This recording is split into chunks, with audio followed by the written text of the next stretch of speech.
You may not be aware of it, but you just bought a ticket for the misinformation train, and Neo and Gloria Velez are your conductors. Let's go. Role of a parent is. Amen. It's like, okay, Lost control. if your little boy comes to you and says, Daddy, I want to be a girl, and you just let him rock with that? You ask, so let's answer. If your child comes to you once and says, I'm a boy, but I want to be a girl, no, you don't do anything about that. You may want to ask questions. You may want to investigate. You may want to dig deeper. But that's not enough to start looking into helping the child transition. If your child comes to you 1, 2, 3, 4, 5, 6, 7, 8, 9, 10, 11, 12, it's a pattern, and you find that your child is depressed, and you see that your child is maybe having thoughts of unaliving themselves, right? Because you haven't been in the shoes of a transgender child, nor have you been in the shoes of a trans parent. And until you have that experience, you're operating from a place of ignorance, okay? So here's the thing.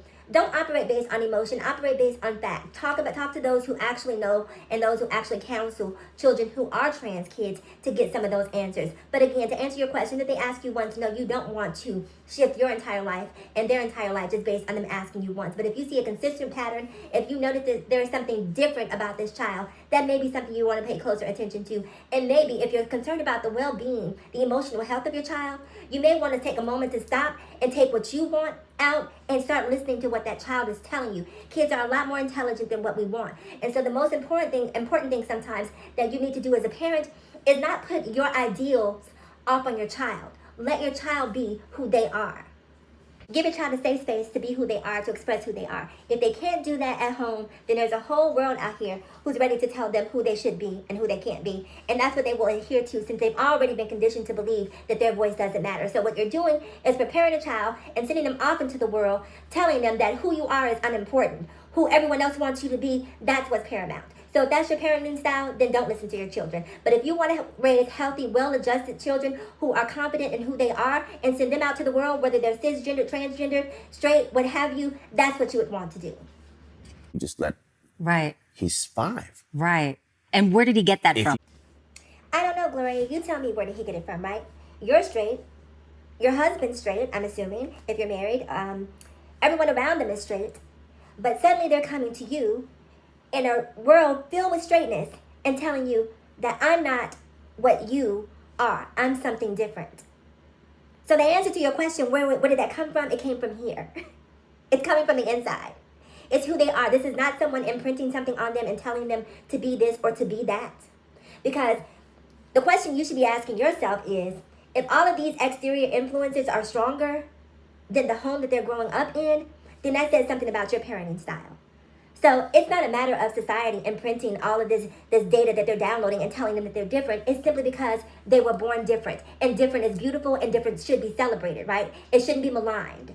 Let this 5-year-old boy decide to eat candy all day. He's going to do that. Exactly. Like, when did it become a good idea to let a 5-year-old, let a 6-year-old, let a 12-year-old make a life-changing decision for themselves? Right. When did that happen? Right. Like, I don't understand that. I don't get that. And to medicate these young kids that are 5, 6, growing up and knowing that it affects their brain, it affects their organs, it makes them sick, but they're not allowed to do drugs, they're not allowed to do alcohol. Right. We can medicate He them can't up. drive a car yet, but he can decide his sex. Right, right. What sexual orientation, and he can cut off his pee-pee, and that, to me, that makes no sense whatsoever. That's just me being exhausted with this conversation. It is 2023, right? And people should be more educated about this at this point. No one is cutting off anything on a child, okay? That doesn't happen. So let's talk about what happens when you have a trans kid. If you have a trans kid, now I'm trans, okay? So I've been through it.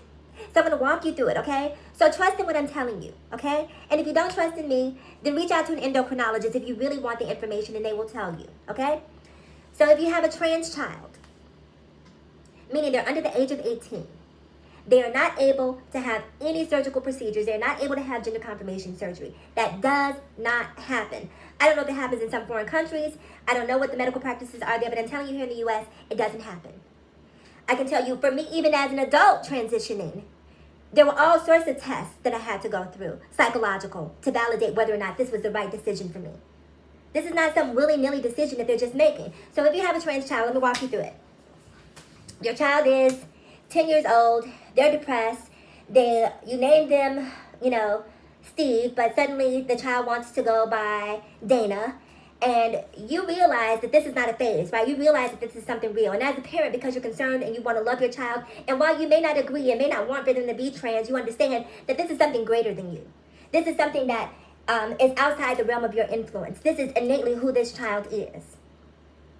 And being a parent who loves your child unconditionally, you want to make sure that they get the care that they need so that they can be the best possible them that they can be in this world moving forward, even with the challenges that they have. Because if you're raising a trans kid, they're already going to have challenges going out here into this world. The last thing you want them to do is feel like they don't have a safe space and a mother, a father, a sister, a brother in their immediate family. Because trust me, as a child, you're hearing all sorts of homophobic and transphobic language, and you're understanding, even as a child, that being something that society is telling you not following within the parameters of the social constructs that have been set and laid out for you or predetermined for you, not doing that takes a very, very strong child to come up and tell you that. And so I know a lot of people will completely discount what I'm saying and don't want to hear it, but I'm telling you the facts are facts, America, okay? No one's mutilating your children. All they're doing is giving these kids an opportunity to figure themselves out. And it's just like a little switch. Once you decide that you do want to move forward, then you continue taking them until you figure out the pathway to you reaching your goal. Okay? So you're the parent of that child. What you get for that child are called puberty blockers. Okay?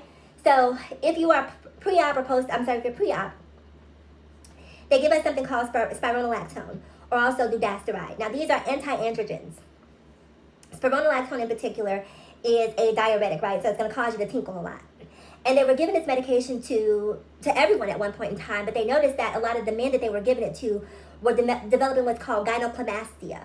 And gynecomastia essentially is when men experience breast growth, okay? And so obviously most cis hetero men didn't want breasts. That wasn't what they wanted. And so they had to figure out a way, how do we profit on this medicine now that we have it? And hey, here's a whole trans community, because the issue that what was causing these men to develop breasts is that this was blocking their testosterone. And so when these men stopped taking the anti-androgen, the spironolactone, the breasts went away. Okay? The breasts went away. And that's pretty much what happens to kids. So if you have a child who has not reached the age of 18 and they're experiencing gender dysphoria, an endocrinologist, a doctor who specializes in hormones, will actually test their blood, try to get them regulated, test their hormone levels to see where they fall on the scale. And what they're going to do is give them a pill that they take, right? And this spironolactone is going to cause them a tinkle, so they may be, in the bathroom quite a bit. They may need a note for you to write a note for their school. It's going to cause them to tinkle, and it's going to block the testosterone. And if they reach the age of 18 and decide, oh, this isn't what I want, it was just a phase, as you probably think it is, which in most cases it is not, then they can simply stop taking the spironolactone. Now, let me tell you what the benefit of them taking puberty blockers at a young age is, right? We have all of these conversations around trans people being in sports, about trans people in bathrooms. The benefit to giving puberty blockers to kids at a young age is that they don't go through puberty. And for male to female trans in particular, that means you're not going to get the height, you may not get the Adam's apple, you're not going to develop those male characteristics, even that strength that is causing a lot of women to sort of push back on trans women competing in female sports. This is going to be an equalizer. So they don't have the chance to reach their full height potential. They don't have the chance to go through puberty. So now should we move forward in the future where we're including trans in women's sports or what have you, you now have a person who has never gone through puberty. You have a trans woman who is essentially at the same strength level as a cis woman. So there shouldn't be any fear at that point. Does that make sense? So anyway, no one's cutting off anything. No one's doing anything that is irreversible. You stop taking a pill, and you're Cinderella at the ball. You're going to turn back into a pumpkin at midnight. It's really that simple.